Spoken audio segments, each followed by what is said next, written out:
Hey everybody, my name is Ariana. I'm a certified financial coach, and today we're going to talk about budgeting.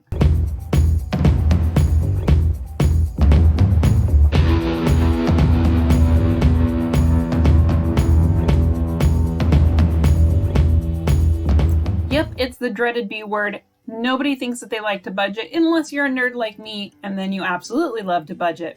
We're going to be using an app that Jacob and I use called EveryDollar. We love this app. We've been using it for 3 years, and I'm going to run you through how to create your initial budget and what to do after you have your initial budget created. So I've created an account here. This is what EveryDollar looks like.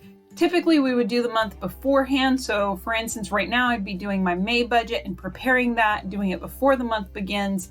But I'm going to stick with April because there's some things that I just can't show you before the month begins that EveryDollar doesn't allow you to do. So let's get started by putting in our April income, what we project that we will bring in for the month of April.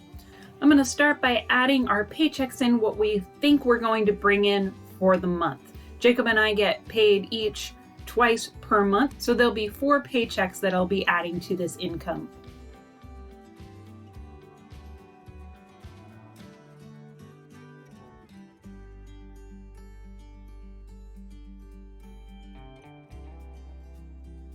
So our estimated income for the month of April is $4,600. You could see there that I am just doing a rough estimate, no change, because I'd rather estimate on the lower side and have more money to allocate at the end of the month than have less money at the end of the month that I have to figure out what category to pull from. Jacob and I do giving. We do give to a charity, and we do give 10%, so I'm going to put that at $460. Our emergency fund. Jacob and I do have a fully funded emergency fund, but I am pretending this is a first-time budgeter and maybe they don't have a beginner emergency fund created. So let's plan to put $500 into our emergency fund. The reason we start with savings is because if you leave it till the end, odds are you're not going to have any money left at the end of your budgeting to put into savings. So we always start with giving and saving, and then we spend. Let's get into housing. Housing is your mortgage or rent and any utilities associated with running the household. I'm going to base this amount off of the average mortgage in our area at $1,400 a month.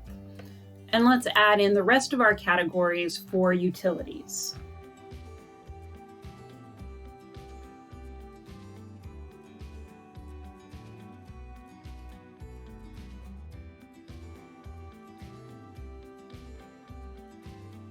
Jacob and I don't have any payments on our phones. We paid those off, so we were able to switch to a carrier that we're very happy with. And for the 2 of us, we're able to just pay $60 a month. Moving into transportation, we want to make sure that we're covering gas, maintenance, and I'll show you how to do a sinking fund for registration.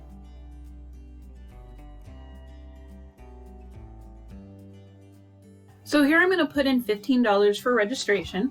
And then I'm going to make this into a fund. This is what's called a sinking fund. So say our savings goal is $100 to pay the registration on our vehicle.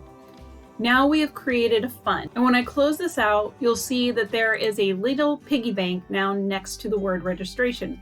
That means that this is a fund. It means that this particular one will roll over into the next month if nothing is spent out of it.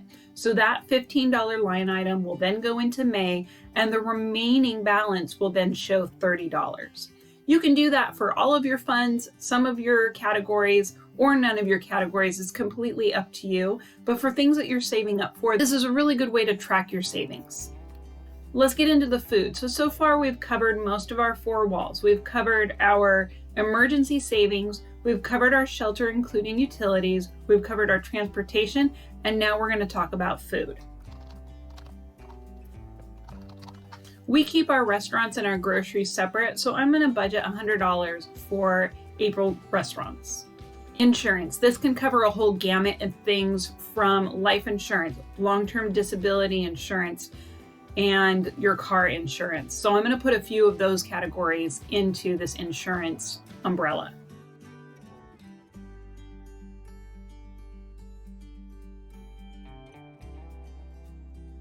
I'm going to go ahead and make the life insurance and the long-term disability insurance sinking funds because I know that those are paid quarterly rather than monthly.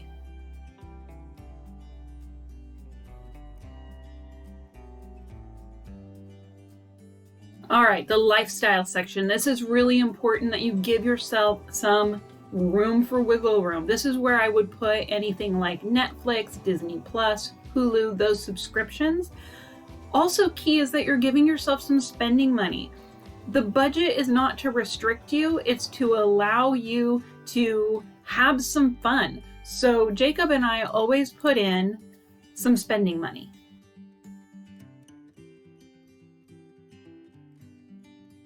We also have a pet. We have a beautiful German Shepherd named Harley. So this is where I would put a little bit of money for the pet. I make that a sinking fund too. She doesn't need food every month, but when I do purchase food and toys, that's the category that I want the funds to come out of. All right, I'm gonna stop there and let's talk about debt. Now I've got $665 left to budget.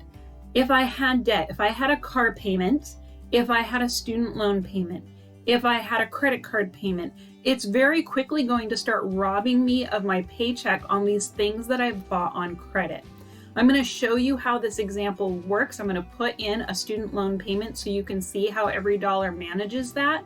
But I do want you to seriously consider and think about how debt robs us of our money every month.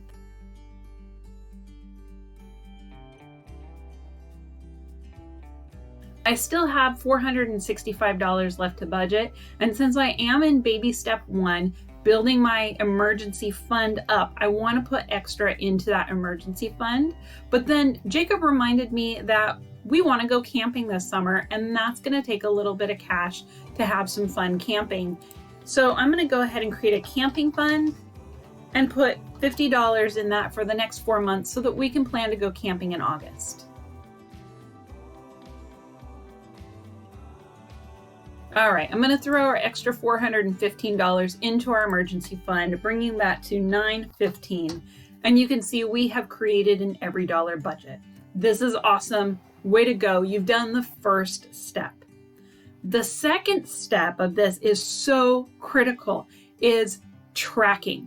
Tracking is a huge part of budgeting because if you're not tracking, you've been over here writing up your budget, you've created a pie in the sky idea, but if you don't stick to it through tracking, then there's really no point to doing any of this at all. So I'm going to show you how tracking works. Say I paid my mortgage on the 1st of the month, and you can set a due date here and repeat it every month and set the due date so that you know when it's happening. Every dollar is not going to pay your bill for you, but it does help me know when things are going out. And then we're going to go ahead and add a new transaction of $1,400. It came out on the 1st, and track that expense.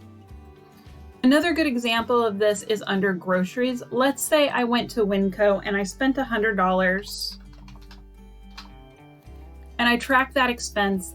It shows that I have $400 remaining. That means I have $400 to get me to the end of the month. Now, if towards the end of the month I find that I need a little bit more grocery money, I'm going to have to figure out where those funds are coming from. And say we didn't go out to eat yet at all, I could take that down to $75 and make this $525, making my remaining $425 in groceries, so I have a little bit more to spend. Because you have to tell every dollar where to go. If something like this happens, where you have $75 over budget, that means you either need to go out and find $75, sell something, do some overtime, pick up a side job so that you can cover those expenses that you can't cut back on. Or you need to figure out where that $75 is coming from. In this case, oops, sorry, no restaurants for the night. I guess we're having some date nights at home. So guys, that's how you create a budget. It didn't take very long.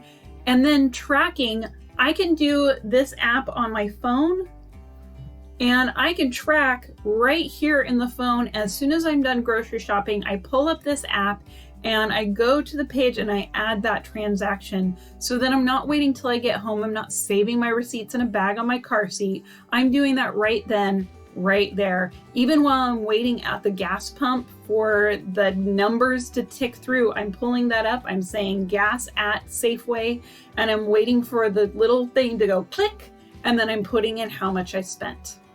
Just like anything else, it's a habit to get into, so give yourself 3 months to really get used to this habit. Both Jacob and I have that app on our phone, and I'll be honest, it took us a little bit of time to both get used to using it, but now that we do, it's a great resource for us and keeps us both on track on our savings goals, our spending goals, and our retirement goals.